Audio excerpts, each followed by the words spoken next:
Welcome to Final Approach with Chris Gregory. I am a philomath who is somebody who loves to learn things. One of the things that I've learned is that everyone has a tale to tell and a lesson to teach. From pilots to farriers to musicians to authors and creators, I'm going to explore my interests while introducing you to some amazing people. Pre-flight is complete and we have clearance, so let's kick the tires and start the fires.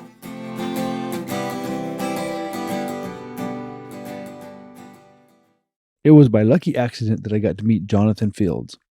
I was at Spruce Meadows in Calgary striking for my son as he competed at the World Championship Blacksmith competition. Jonathan Fields was also at Spruce Meadows doing horsemanship demonstrations and part of a huge trade show. I was introduced to him by Marshall Isles, who I also got to interview, and suggested that I interview Jonathan as well. I expected a cool story about becoming a high-level clinician and trainer. Well, I got so much more, as you're about to see as I interview Jonathan and he tells you his amazing story of human triumph, grit, and determination. Sit back and enjoy. We are cleared for takeoff. Ladies and gentlemen, I've got to tell you, I am so honored to be here. I'm with Jonathan Field. He is the most famous horse trainer in Canada. I don't know about that, but he was billed as the one that taught Monty Roberts everything. yeah, sure. So Marshall Isles, you may have heard him on a podcast, or maybe he'll go after Jonathan, I'm not sure. But Marshall Isles said, I've got to interview this guy because you got a heck of a story. And I intentionally didn't dig too deep because I love hearing the story for the first time. So Jonathan, welcome to the podcast. Thanks for having me. That's quite the introduction. And you're from a big ranch out west? I was lucky enough. I was born in a horse-loving family. My dad was actually a farrier and a cowboy, and they were both my folks. My mom's actually here at Spruce Meadows today, come out and watch and hang out. Both love horses, and they were from the prairies and rode horses to school, believe it or not. And when they moved out west towards near Vancouver in British Columbia, they stopped at a place called Kamloops and started cowboying there. So yeah, about 4 hours from Vancouver. And is that just a spot in the road? Or It's is that a city. Okay, it is a city. Okay. They cowboyed there and worked there on a ranch for a while and then moved back to the prairies for a while and finally made it all the way out west to near Vancouver. And that's where I was raised. Were you born in Vancouver then? Close to, yeah. Not in Vancouver, but kind of in the country there. Okay.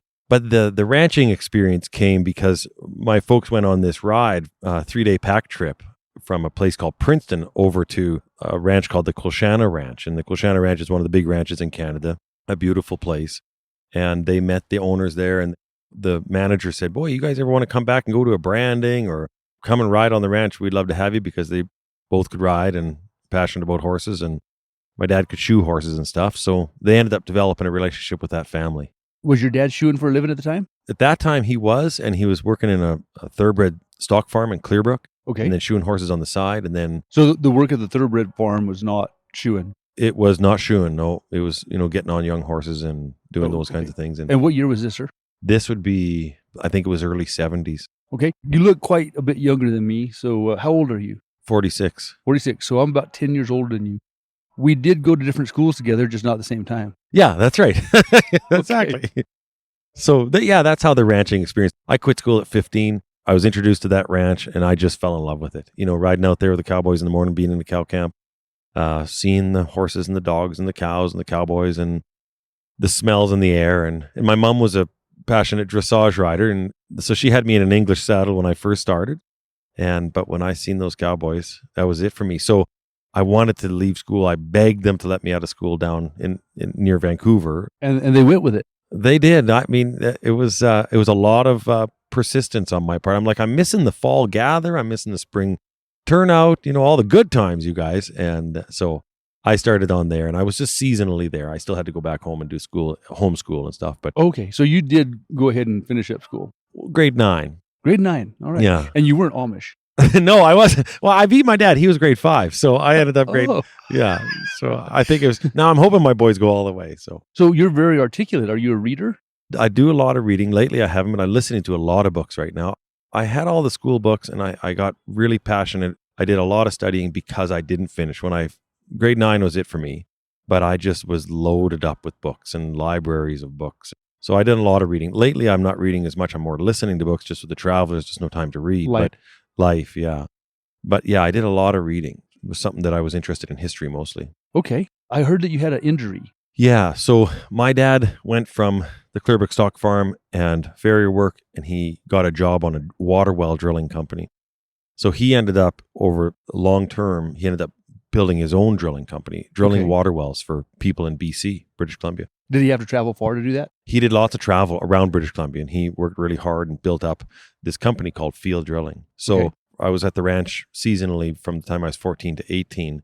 At that time, I couldn't buy a half sack of beer, insure my truck, and get a pack of smokes. So, and I needed all those things. Oh, you did at that time, huh? Yeah, I did. Okay. I had a full beard at 16. Yeah, I was walking around with all the cowboys getting into trouble. But I went to the drilling rigs, to the family business, and I'd kind of been on and off the rigs all my life. I was 19. I was working on one of the rigs, and I was just actually, kind of a weird thing how life works. And it was on a Friday, and I was to take that rig over, and we had bought a new rig. And my cousin who I was with, George, was on the driller side, and I was on the helper side. It was a 2-man crew. And I was going to be on the Monday on the driller side of the old rig, and he was going to be on the new rig. So this is the last day on the helper side. And I had, horses in my heart since the time I was a kid with a cowboying experience. And So you weren't thinking about the rig too much. well, I probably should have been thinking about it more at that moment, I'll tell you. So we were back in the bush in a little tiny community in British Columbia, 100 Mile House it's called. And it's just a small town. And we were back in the bush, and there was what's called a discharge swivel. It's a big piece of steel where the mud and the rocks and everything come out, make a 90-degree turn. We'd lifted it up 20 feet above us. It weighs about 500 pounds. We were changing out a rod, and I reached in to pull the cap off a drilling rod, and that thing fell 20 feet and landed on my left hand and trapped me to the rig. Oh, my. And it has a long pipe on it, and the rubbers were worn a bit, and it was thankful they were, because normally it would twist, and it just fell straight. And that long pipe landed beside me about, 8 inches from my head.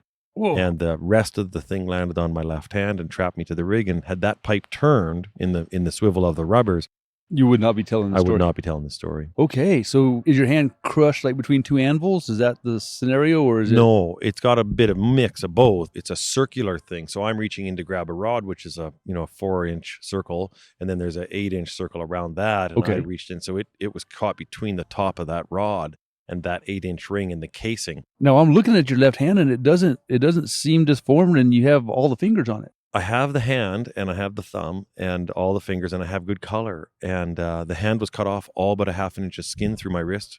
You are kidding me. Yeah, all the tendons, 3 of the tendons went back up on my arm, the arteries, all that was, they took an artery out of my right leg, took 24 inches of nerve out of my left leg. My Wow. thumb was in 6 pieces all through there. So that thumb is shorter. And you can see You're bending the fingers.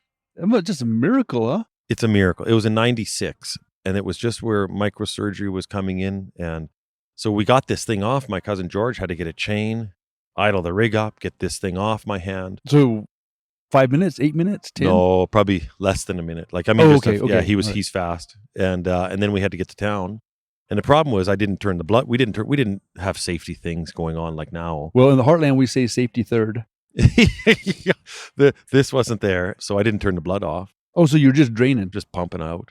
So I filled up the bottom of this Jeep floor. I remember looking at that. It was a terrible thing. But in 100 Mile, they flew me from 100 Mile House to Vancouver. Helicopter or fixed wing? They took me on a fixed wing. Okay, so it's a little And they faster. actually took me to Abbotsford. And the Abbotsford head surgeon looked at the thing and said, "You guys, we can't touch this." The hand had been dead and packed in ice for 10 hours, no blood flow. And they said normally, Still attached by half inch? it was attached still. It was attached to my body, but I was and I was out. I don't remember any of this. I got myself to the truck, drove to town, 25 minutes, into the hospital. An old guy named Carlos Walsh, who had his leg cut off on a drilling rig, was driving. Oh. And those 2 old guys just happened to show up in a truck in this Jeep. And it happened. They pulled up and bang, and Carlos jumped out of the truck. The other guy fainted and passed out when he got out of the truck. Oh, My cousin got the discharge swivel off, and Carlos raced me to town. wow. A God thing, huh? Holy. Yeah. Just literally, because we would have had a drilling rig and a pipe truck, and that's all we had. Oh, my. We couldn't have drove to town if we tried. And I would have bled out. The doctor said I had 5 to 10 minutes left and blood loss and shock, and I was shutting off. Wow. And so I got myself in that hospital, and they tourniqueted my arm. There was no doctor there, so they couldn't give me anything. And then they paged the doctor in. And then after that, I got a shot of something in the butt or whatever they gave me. And then then I just remember boarding that. I kind of remember getting on that plane and remember seeing my hand all packed in ice and everything. And then I don't remember anything after that. And I woke up in the plastics and burns unit in Vancouver General after having had 10 hours of surgery. And I was 19 years old. I was healthy. It was a Friday night, late, obviously, maybe early Saturday morning by now. And the doctors, there was 4, and they decided he's 19. Let's try to put it back on. They had 4 guys work on it for 10 hours, and they said Wow. if it makes its circulation for the night, he can keep it. But by all rights, after 8 hours of it, no blood flow. Normally they just cut it off and make a stump. Yeah. And they decided to try. And then the next morning I woke up and the thumb was on, the hand was on, but the thumb was really off to one side. And they said, we got to do the thumb again. And if the thumb makes it one more night, you get to keep your thumb. So they went back in for 4 hours of surgery on the thumb. Jiminy Christmas. And then that was the beginning of a whole new life and the end of the drilling rigs, for sure. And I just woke up in that hospital, in that plastics and burns unit, and I said, I'm going to spend the rest of my life with horses. That's where I should have been.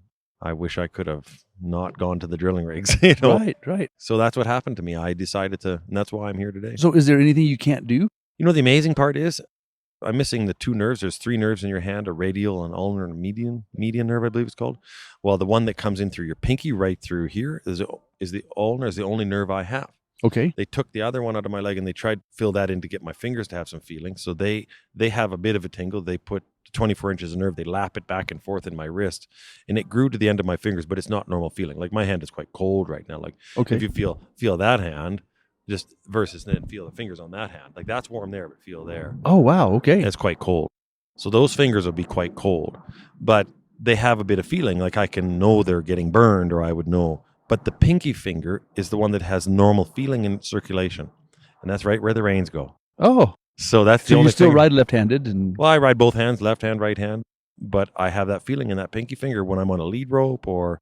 So What it's a cool story. only Huh? finger I really actually need. I had an uncle lost his pinky and he couldn't swim anymore. Is that right? Well, you can't put your finger in your ear and do this. That's exactly right. So you can still swim. I could swim, yeah. How long was recovery? How long until you were able to get with horses?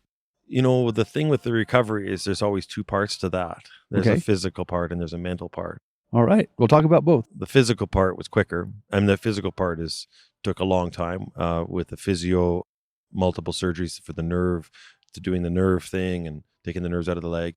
So I did 2 years of real, like a year of physio, but I was out with horses before that, but I watched lots of horse videos. I endlessly, because what happened was the mental part was the toughest. I mean, the physical part was because my hand was stuck closed for like 2 months, and then it was stuck open, and then I could only move it like a millimeter. I could move Oh. my fingers, and my thumb couldn't move, and Man. my wrist couldn't move, and there was a big patch of scar tissue. And how So about the pain? Was the pain pretty intense? terrible for a long time, because when nerves are growing or dying, they raise hell. Yeah. So if they're growing or dying, they're telling you, and they keep you up at night, and they're zapping you, and they're, when I came out of the hospital, my hand was the size of a football. Oh, yeah.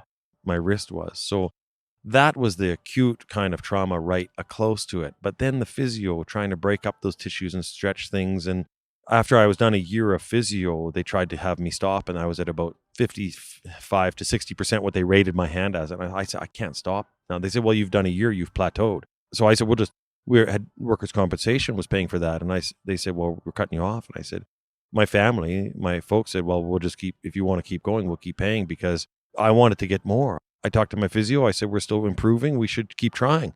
This is my life here. I'm 19 years old. Absolutely. So I ended up getting to about 85% mobility from 60 I'll be dang. out of that. And they just kept rating me. So that took another full year. But it was really like stretching and strengthening. And I did it 5 days a week. Oh, yeah. I was lucky to have the opportunity. And the determination. A lot of guys would quit. Yeah, I was determined. I just didn't want to be less than. Right. I mean, it took a long time to get to that mindset, but I didn't want to be less than because of this.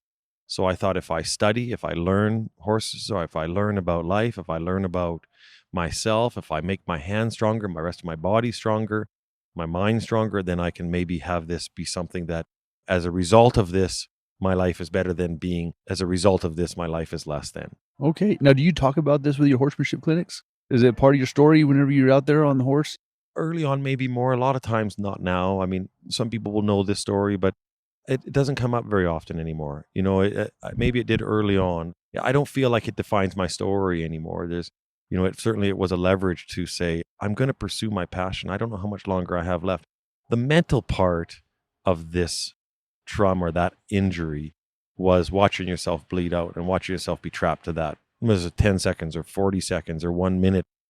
Having that thing slam down, and I wanted to buckle at the knees, but I couldn't. I couldn't kneel down. I'd rip my hand off. You're stuck in a standing position. I'm in a standing position, and I'm trying to push on it with my other hand, and I can't push on it, and it's fruitless. Like, you're just in this completely... So you think PTSD would be the definition? Yeah. And did you have to seek help for that? Yes. Okay. That was the big thing. It was. Because that took a long time, but I didn't know I had it. I didn't know I had that post-traumatic stress. I didn't know what that was, and it wasn't talked about like it is today. So was it something like you would wake up in the middle of the night and feel pinned to the rig? The first time it happened where I really felt it was incapacitating, I was driving to physio. I had my truck, I'm driving, and I would say it was maybe 6 months. I'm probably getting my times wrong, might be that long, but my whole body started to just shut down, and I pulled over. And I laid on the bench of that truck. It was a little Ford Ranger. It was a bench seat. And the truck was idling. And I don't know if I was there for 10 minutes, 2 hours. Wow. I was cold. I was laying there. I was just then I was hot. And I thought I was vomiting. Like I thought I got a concussion or something. And I didn't know what it was. So I just, like, holy moly, that sucked.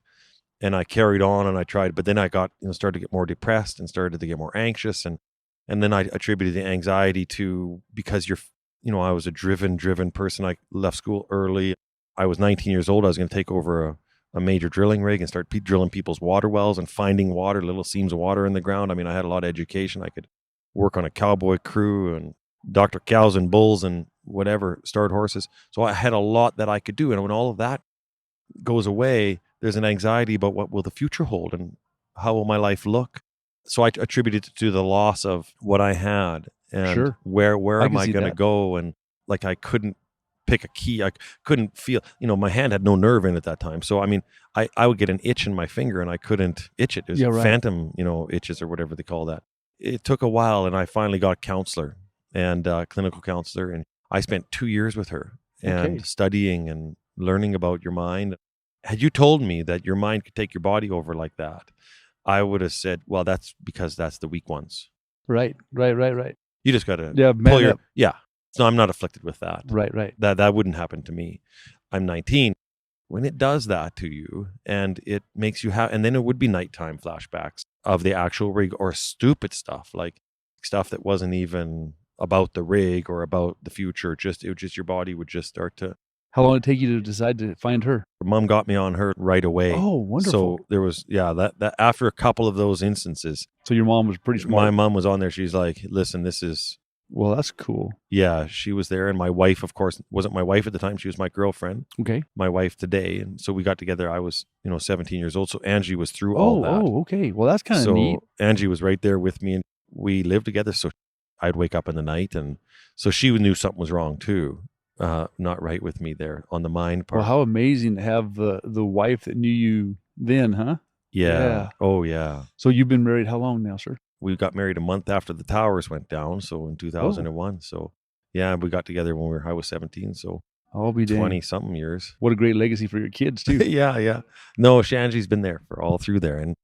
And my mom was, of course, she was just all over that side as well, saying, no, we're going to go find you some help. And she knew this lady named Annette Casahara was a lovely woman, and she dealt with vets before, and she dealt with different people and started to understand that this is what happens, and this is, there's ways to develop your mind and what you visualize and what you think about and how you plan the future and all the things. So you've been able to apply that to a lot of stuff, but beyond just your hand, huh? Yeah. Horses, career, raising boys. Yeah. It was something that I never would have looked into these things. Sure. And I never would have had the perspective that I do today had this not happened. I think I would have been on a pretty shallow level, like hard-working family, but I don't think I would have went into the depth of study. And the thing that had helped me the most with horses and with people, because I teach a lot of people, and a lot of people, they're scared of their horse or they have trauma in their background or the horse does. And now when I see a horse or a person and you can viscerally see they can't control this thing right now, whether it's what's coming out of their mouth, their attitude, whether it's what's happening to their body, whether it's that horse bucking or bolting or reacting. It is not a conscious decision that they are saying, I'm trying to be a jerk here. This is out of their control. Their mind is taking them over. And when you can step back and see an individual, a horse or person, and empathize with that and say, okay, I don't have to say I've been there because I haven't been there. Like, their experience is theirs. I just can see it and go, yeah, this is going to be a road out of this. I'm going to acknowledge where you're at, and let's find a way forward. And I don't know, might not know the way forward. I might not be the one to help you with the way forward, but what I won't do is I'm not going to criticize you for it. I'm not going to make you feel less than for it. And then when it comes to the horse, well, I know that's where I can help that horse out of that. Wow. I really believe if you don't understand the feeling of what it feels to feel that, then it's hard to go about it with a tact. Oh, absolutely. It's hard to be empathetic for another person's pain if you haven't felt pain. Yeah. Yeah. The older I get, the lower my pain tolerance. And it used to be I started teaching horseshoeing when I was 23. I was just out of the military. I was solid, bulletproof. And I'd have a student want to wear gloves, and you don't wear gloves as a horseshoer, and I was just, I don't know, I was not empathetic for anybody. And so God has let me feel a lot of pain. So that's right. He has increased my empathy. Yeah. Isn't that the truth? All right, sir. So I know you're a trainer and you travel and you do clinics and you teach people and horses. How would you define what you do? Well, there's so many different things. I mean, today we're here at Spruce Meadows and they're doing the Masters, and there's this international competition going on. So you have people that are kind of coming in to see a little bit of what is this guy's doing here. And it's really going back to the foundation and to the basics of horsemanship. So in this particular case, I'm actually handling all Spruce Meadows horses. The only horses I'm handling, I'm not bringing any of mine. All the horses here that I'm handling have been loaned to me or brought into me that are Spruce Meadows, from 4-month-old yearlings to horse I just finished with as a 4-year-old. I got another 4-year-old coming this afternoon. And I haven't got to watch one of your things, but you're in an arena and they bring a horse and you work through starting it, or what are you doing? Whatever it needs, yeah. Whether yesterday we had 3 yearlings and a 4-month-old. Were you riding them at the end? Yeah. Bridleless. Started to, roping. No, yeah, just build that relationship and understand the nature of the animal. Understand doesn't matter the discipline, doesn't matter the outfit you put on, what your costume is, cowboy hat or an English rider, the horse is the horse. And what is it about the nature of the horse that we need to understand? Or if you're going to, the demonstration that you did in your video, picking up that horse's hind left leg there, I shod my horses for years. And when I seen that horse kick out, and how you went down, that's horsemanship. The feel and the timing, one hand, your body pressed up against that horse, one hand on top of the rump by the croup there, the way you approached and retreated, the way you held firm and then released, that's feel and timing. And that's mounting a horse.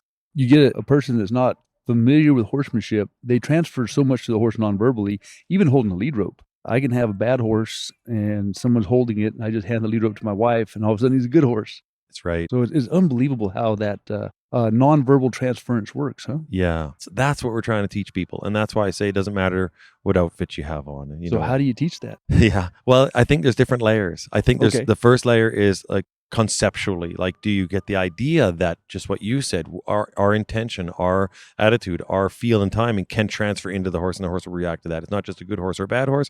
It's actually influenced by the person. If we accept that, if we start to learn to be better for the horse and we start to learn some of those things. So I think people first have to turn that light on first.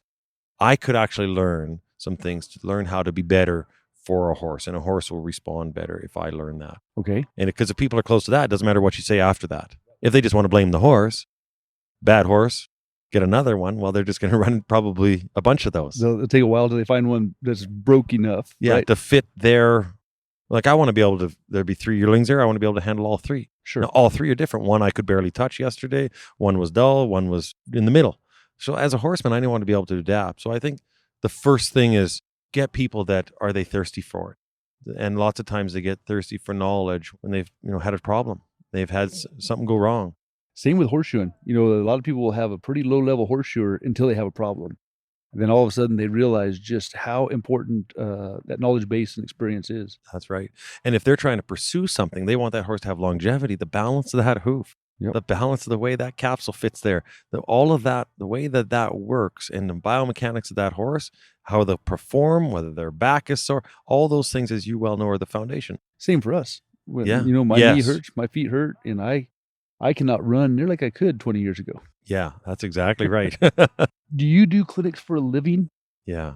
So that's all I do. I do clinics, seminars, expos, write books and videos. And I just glanced through your catalog, and like I explained, I don't really want to know a whole lot. When I started this interview, you got quite a collection of DVDs and bit fitting and all sorts of wonderful stuff, huh? yeah, so it's been over 20 years of doing this as my only job. And that's what came out of that injury. And I started teaching people private lessons and starting young horses for Do people. you still do private lessons? I do now and then, but I have a lot of different variety of people.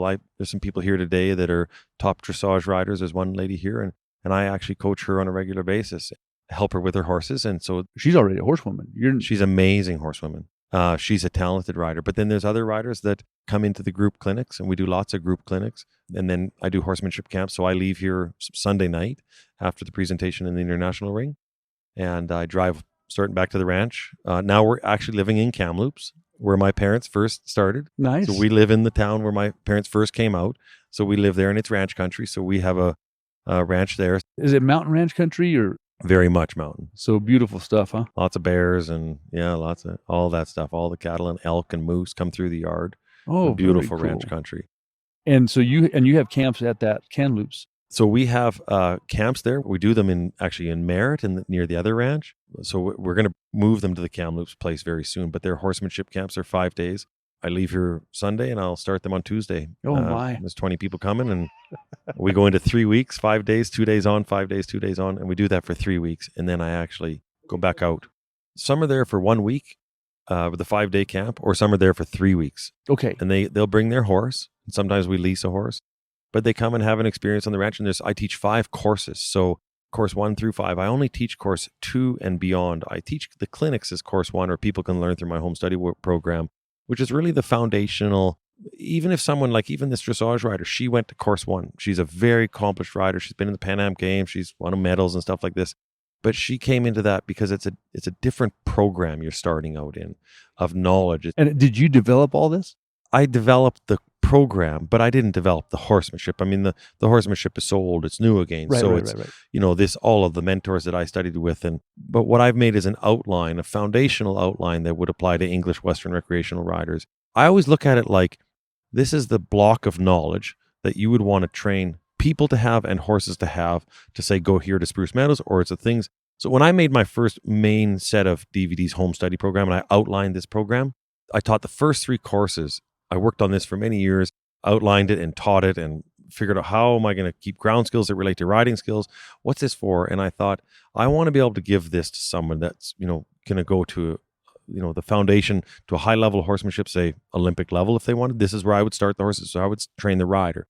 It doesn't matter the outfit or the discipline. I started to look through all that, and I said, yeah, that's what I would do for that. And then I thought of recreational riders, and I thought, well, how would I do that for them and to help them? And then I started to realize what's the crossover knowledge. I broke that down to that. And then I thought, if I was going to a financial advisor or somebody that was an expert in their field, you in your field, what would you tell your son about a hoof? What would you tell your son about being a blacksmith? What would you tell your son about being in this business? I want that knowledge that you would tell. If you're a financial advisor, what are you telling your family to, because you want them to be the best. You see them as their potential to be the best. And the most important piece is that juice that you squeezed out of your years of history. So at the end of all those DVDs, I wrote for my sons, Weston and Mason, because this is the knowledge I would tell them. And this is the order I would tell them. And this is kind of how I went about it as a foundational block. And now you actually teach it in person, where a person can come get that right from you. I do, yeah. So do you want to talk about the cost of that, or is that something? It depends on, people can start for free. I mean, I have open field membership. They can go in for 7 days for that for free. They can go onto our YouTube channel. They can, there's several videos that we just put out for that.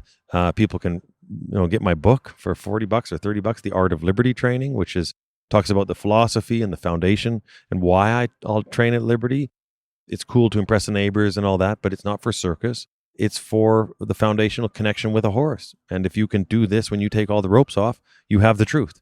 You find out if this horse actually understands, and you find out if you actually taught the horse. Tell me and tell everybody else out there, is JonathanFieldHorsemanship.com? Yeah. Okay, not with an S, just Jonathan right. Field, singular field. That's right. Okay. Yeah. All right, Jonathan Field Horsemanship. What about the bit? I just glanced through this. There's a lot to do with the bit, huh? So we have there's a bidding program there. So when people go and put the bridle on and the steps to get to the point where they put the bit on, and then as they go through a progression of bits, why you choose one or the other, and just understanding, am I at a stage where I'm taking power and I'm disengaging the horse? Am I doing that? Or am I putting power into the horse and I'm straightening this horse performance? And the tools a bit, or the techniques you use, whether you're disengaging, crossing the legs, or keeping horses straight, that's all either putting power in for straightness and performance, or you're taking it away for safety and control. So I'm going to take the power away in the beginning and get control of the body. And then I'm going to start increasing their straightness and their athletic ability as they start to get more connected to me, and they're not doing dumb prey animal stuff where they're bolting and bucking and running away. So the bidding program fits with that. And all of the disengagement and the stuff we do to take power away is done before you even ride them, before the bit's in. Okay. And then as you progress through the bits, you progressively relieve the tongue and give them more comfort. And So the bidding program is different bits as you go along. that's right. And it starts on the ground at the halter. And it starts with that program that before you put the bit in, those techniques then go to the first. So there's 5 different courses to go through. Very cool. And I would say most people get through course 2 to 3 is all they really need to be going out to do. They need to do.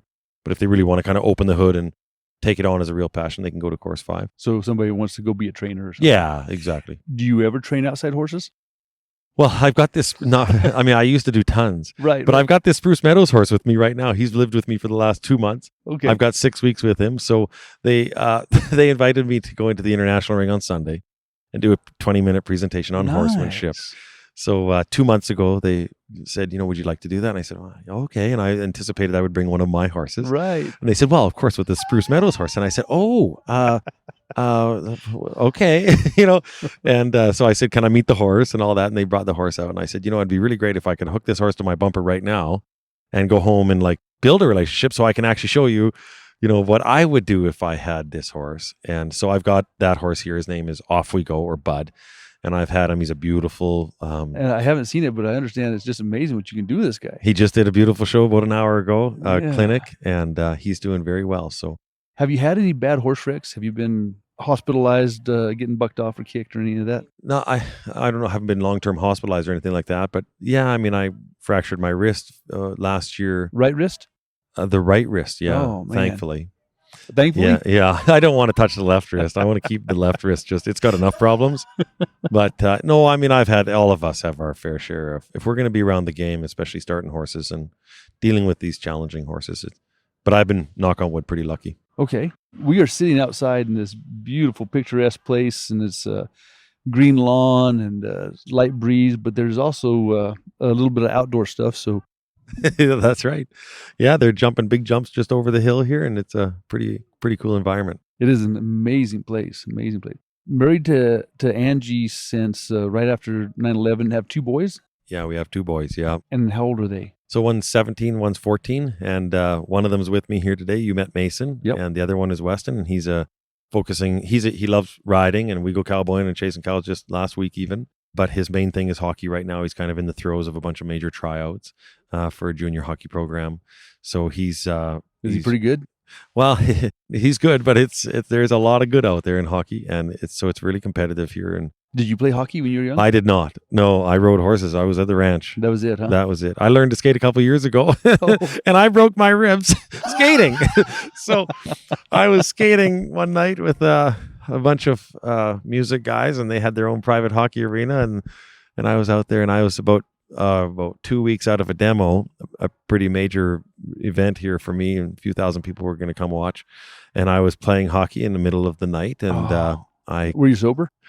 well, there might have been a couple of drinks, and I don't know how to skate, remember? So I was using the boards to stop, and it was a private rink, and the walls were just going to be put up, and I was using the glass to stop myself, but there was no glass in this section because it was just being built, and I used my ribs up against the boards, and I busted 2 ribs about 2 weeks out of this show. So Oh my! I was laying in bed that night, and I laid back, and Angie could hear me wheezing. She goes, "What happened?" I did not even want to tell her. Did you do the show? I did the show, but You it know, was broken terrible. ribs are the worst, huh? Can't breathe, can't laugh, can't roll over. I paid for college steer wrestling my first 2 years, and so my ribs suffered a time or two. I met. If you ever have ribs and a cold at the same time, You just torture. oh yeah, Yeah. nothing you can do about it. No. So did the show go well? It went okay. I mean, I survived it. It was funny because these performance people were coming to watch this. I think they were from Cavalia, this big show or whatever. They're coming to watch, and they came and watched, and they watched, and then they left. So I don't think that I got a very good show out of that one. I survived it. Oh, all right. What would you like to tell people? Is there something that you would just like to leave behind right now? For me, it's always, comes back to following your passion. I mean, I know it's said so much these days, but I know you can attest to that, living the life that you have and what you're doing here with your son. When you can pursue that and be willing to do the work that it'll take, because it'll take more than you think, and it'll be a bigger cost than you think in output. It's worth every minute. And that's the thing that I always think is never too late. Start learning to pick up a book, to open your mind. So for me, that's always something I'm always looking at every day is I've watched the blood pour out of my body. I felt it. I started over, and Life is short. Yeah, life is short, man. And it's worth it. It's to open your mind. And I always, I love visiting with new people that I meet, just even yesterday. Yeah. Find out things and look forward to hearing more about your life. And so I know that's cliche kind of a thing, but I really, it's something that when someone needs to hear that, it's an important thing to hear. And to open up and say, it's not too late. I can go do this. And the world we live in, unfortunately, people get trapped, sometimes unknowingly. Sometimes somebody says, man, I want to be a computer programmer. And 20 years later, they're a computer programmer that hates what they're doing. Or they get trapped because they get benefits. You can get insurance and retirement and health or whatever the benefits are. And I can have all those benefits. I just need to shoot enough horses to pay for them. In reality, money's awesome, and if you have enough to live, you have enough. So do what you want to do, huh? Yeah. And along that journey, the work that it takes, it's, that is the actual fun of it. It's the sweat. It's the strife of it. It's not in the destination. And, it's not like when I arrive here at Spruce Meadows, I will have achieved the horsemanship.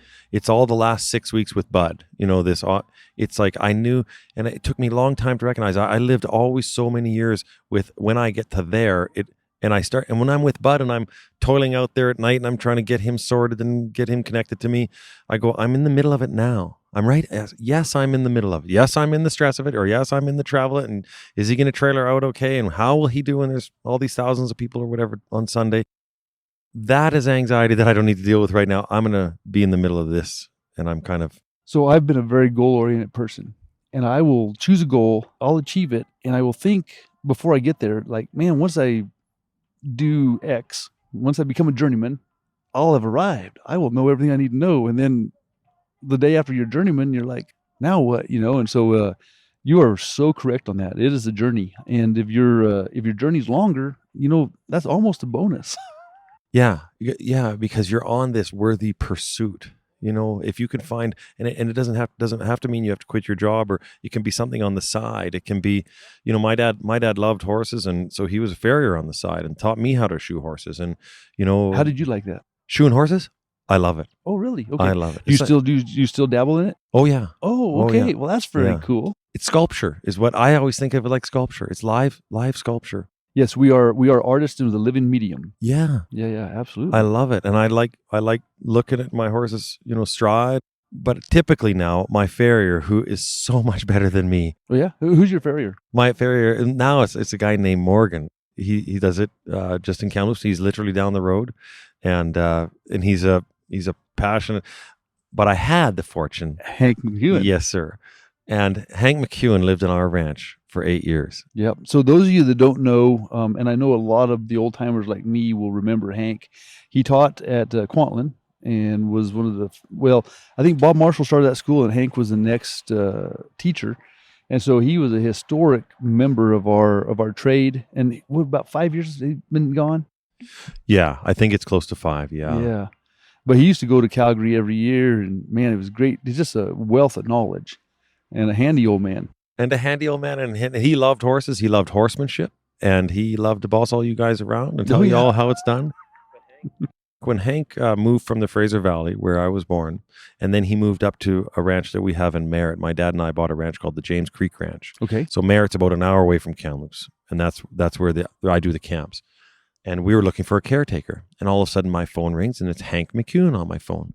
And I said, Hank, he's a famous farrier and, all this stuff. And I'd known him and hit my farrier, Bruce Haig, at the time. Oh, you know Bruce. He was my farrier, and Bruce was trained by Hank, of course, and all this. So at that time, I was talking. He says, I hear you're looking for a caretaker. And I said, well, what do you want to do, Hank? He goes, I want to live up on the ranch. I'm still going to shoe horses down to the coast. I'll travel down to the coast from James Creek about 2 days a week, 3 days a week. And I'll live at the ranch, look after the ranch for you the rest of the time. How's that sound? And I said, sounds good to me. So he ended up living there for 8 years. I'll be dang. And I used to come in off a tour and the kids were young and we'd be in a big motorhome and I would say, Hank, I'm coming in tonight late. And he'd go, oh, thanks for the heads up. And I wanted to tell him lights up, you're going to be coming up the driveway. He'd go into the house, he'd light up a fire for our family and he would have it all ready. And next morning, he's sitting on my porch at 7:30. We'd have a coffee and talk horses. And he was in his 70s, I guess he was at that time. Late 70s, might have been early 80s. But he was still fit. Still fit. And I remember watching Hank all those years. And if you've seen him at distance, like, you could see somebody, he could be 150 yards away. And he looked like a 40-year-old when he walked across. He made himself stand up and walk with a stride that I had to remember, I'm going to walk stronger and straighter because I could see Hank. He looked like somebody who was on a mission and a healthy 40-year-old. Right. Yeah, he was pretty amazing. When he would go to the coast, it was a 2-3 hour drive down. And he says, yeah, normally I want to get down to there about, 5 a.m. And he goes, so I would normally try to get up around 1:32. But he goes, truthfully, Jonathan, he goes, around 11, 12 o'clock at night, he says, I would start to get a little racy. He goes, I just get so excited about getting down there. So I would drive down to the pool. He would sleep. He would drive 3 hours through the storms, through whatever, over the Coquihalla, which is the Highway Through Hell show on Discovery Channel. Okay. So he drove over that mountain. He would get down to Langley. He'd go to the WAC Blair pool. He would wait. He'd sleep in his truck till they woke up, till they opened up. He'd go in for a swim and exercise. He'd get back in his truck, shoe horses all day, sleep at his daughter's house, shoe horses all day, and drive back to the ranch. Wow. And then he would go out and pack and trips. He didn't need the money, did he? No. Yeah. No, and he looked after the ranch, and he loved it. Yeah. And he had a string of horses down there he didn't want to let go. When he passed, he had a customer base till 2 weeks before he retired. Wow. He retired. He's living on the ranch, looking after the place for us. And he says, I'm retiring, Jonathan, and I'm going to go to the Cowboy Festival and Kamloops. It's coming up here, and I'm going to do a few things, and we're going to ride around here. And, I don't have to go to the coast anymore. I said, well, sounds great, Hank. Look forward to seeing you around more. It was 2 weeks after retirement. He woke up that morning. He was going to go out and feed my horses and his horses and everything, which he did every morning. And he said to his partner, Susanna, he was sleeping in a chair upright. And he says, I'm just not up to go, which is pretty rare for him not to go. Very rare. And she went out and fed the horses, and he came back and he passed away in that chair right there. And he was at the Cowboy Festival only a day or two before and shod horses right up to the end. So there's a lot of guys that retire and that's it. Yeah. And I always think Hank, he lived and he died on his own terms. Sure. He went right to the last minute. Well, I don't think he probably would have loved a retirement in a beach house or nothing. No, sir. No. He I know he didn't watch Oprah. So, no. Yeah, he is an amazing guy. What a great story. Yeah. Does your wife work with you? Yes. Isn't that a cool thing? Yeah. She looks after all of the business side of the office, and there's a lot of organization happening because I travel all over across North America. So in the United States a lot? Yeah, I'm in Ohio. I was in Ohio in April and Massachusetts in November and traveling, all across the States. Man. And you do it in a mobile home? I used to. When the family was all traveling with me before hockey and everything else, we'd take a big motorhome away. We would go and load everybody up, and Angie would be at these clinics with kids in strollers, and we'd be down in Sacramento or Livermore, California, wherever, and she was looking after it all. I can't believe how she did it with sometimes sick kids, crying kids in like diapers. A great wife, huh? She's amazing. And then when they started to go to school more, I remember the principal came up and said, Jonathan, just so you know, Weston has missed more days than all the kids accumulatively in school. Now, your Angie's doing a great job. He's up where he's supposed to be, but he's missing a lot of days here. And we just thought the next year he went into hockey, and we thought maybe it's better they stay back. So we sold the motorhome, and I started to travel out on my own. Oh man! So we started homeschooling when our kids were in 4th and 5th grade, because they were going to be held back for too many days missed. But they had been to Australia, and they had been to Brazil, and I think, I can't remember, we did 3 trips that year, and I never wanted school to interfere with their education. And so, That's exactly right. so we said, okay, we'll homeschool. And so our kids had been like on 5 continents before they were 17, because horses have feet in every country. That's right. You go to South Africa and there's a horse with feet. That's right. There's something to do there. Yeah. Somebody's getting bucked off, so I've got a job. You do. This is Kelly's contribution. Kelly's my wife. And so you need to teach me something with words. It can be anything. It can be, this is how you hook up a trailer. It doesn't matter. I'll ask you, do you know what an artesian well is? I do. Tell me what it is. It is a large lake of water underground instead of a river, right? No. Oh, okay. Well, I guess I don't. No. Excellent. An artesian well is a well that flows up above the ground. It comes out of the ground. An artesian well comes. So is that a spring? Yeah, it's like a spring that comes out of the ground. So if we drill a well and you touch that water, if that water rises up the casing and comes out, we call it an artesian. And if it only just comes up the casing a little bit and it doesn't come out, it's not. So an artesian well will flow. And now it sounds like a great thing. You tap this groundwater and all of a sudden it's coming up and it's flowing. It's like, I don't even have to put a pump in. There it is. But it's very hard to turn it off because it'll flow all day and all night. And what happens if it's flowing 3,000 gallons a minute? Man, you've got a river in your yard. Lake, yeah. Yeah. Artesian well. So what do you do if it's if you have an artesian well? Well, first off, you better know if you're going to hit one, but you don't know. And if you hit one that's a high pressure, high volume, you have to do sometimes all different kinds of valving and relief wells to lower the aquifer so that you can cap it off, direct it off. And some you can never cap. Some will run. If you cap them and they come out of the ground somewhere else, they come out of the ground in your neighbor's house, they literally wash the neighborhood away. There's an artesian well in Marine Drive in Vancouver. Marine's a good name for that drive. That actually is a good name. You're right. And that well started flowing, I don't know how many thousand gallons a minute, amongst all these multi-million-dollar houses down Marine Drive. Did you drill it? No, thank God. The guy that drilled it was an Italian guy, and he was going in to put this heat pump in. He thought, I'll just drill this heat pump in because, drill this. He just wanted to circulate for the ground heating to be able to produce heat and cool and out of the ground, right? And instead of having electricity or something to do it, they would pull it from the ground. And he tapped into this damn artesian that no one knew was there. And this thing starts to flow. And now he capped it. He put a cap on it.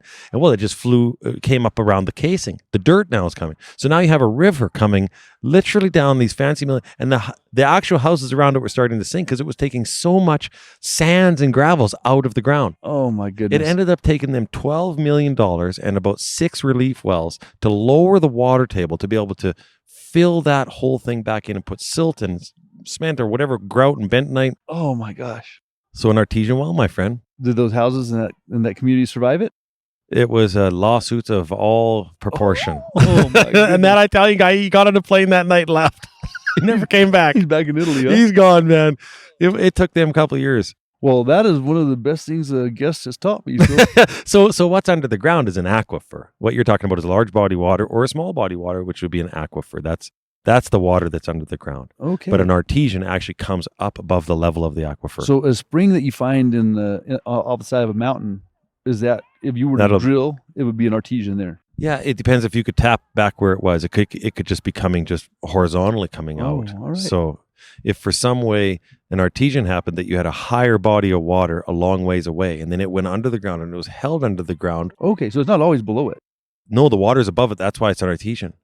So the body of water, either a lake or the artesian or the aquifer. Okay, so it's not pressurized under the ground somehow. It is actually higher than. That's right. Oh, right. Then the hard layer of till or clay or whatever it is there, and that's what held it under the ground. That's why there's no spring. But say it started to trickle out, well, then you'd have a spring. We would call it a spring. Right. It found its way out.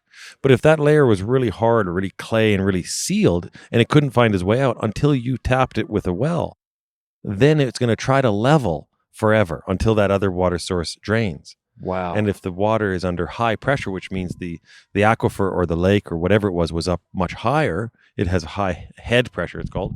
It will, like you can take an artesian well sometimes, and it will be coming out of the ground. I seen one time, it was coming out of the ground like 300, it was like mushrooming over this, like a oil well bursting. It was like mushrooming over this 6-inch casing at 1,000 gallons, 2,000 gallons a minute. And this engineer said, it doesn't have a lot of pressure. It must not have a lot of head. So the body of water, wherever it was coming from, upstream, wasn't very much higher, the top of that water. We welded a 4-foot piece of casing on that, and the water stopped. I'll be dang. We just lifted. So that, now the thing is they had to build a building over top of that because it could freeze, it would break. Right. So they did, right? Or you That can is- tap it and it runs off and That makes a is river. So interesting. I'll be dang. Do you have any book recommendations? The Art of Liberty Training for Horses by Jonathan Field. Okay.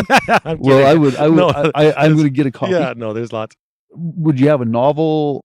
Oh, there's a great book that I love, a cowboying book called The Caribou Cowboy by Harry Marriott. Okay. True story in and around British Columbia. The Caribou Cowboy is a great book, a great reading. His story as a working cowboy and the OK Ranch. It's a fantastic book. Sweet. I'll give you another one, which is an interesting one. And it's by an author named Michael Johnson, and it's called Healing Shine. And anybody that has had any, real traumatic horses, like horses that have had really high degree of stress, troubled horses, or stress themselves and a lot of trauma, Michael Johnson wrote this book called Healing Shine. And I highly recommend the audio version because Michael reads it, and his storytelling is amazing. Those would be two books, horse books that Healing Shine and Caribou Cowboy. All right.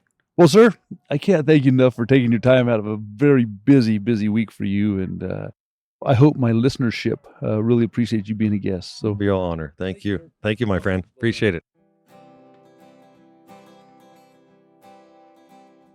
it is a great blessing in life if your calling and your dreams coincide with each other. As a young man, I wanted to help horses and be a great farrier. I ultimately found by helping others achieve their dreams of becoming great farriers, I could help more horses than I would ever see in my lifetime. Add to that a wife that shared my passion, and the Heartland Horseshoeing School became real.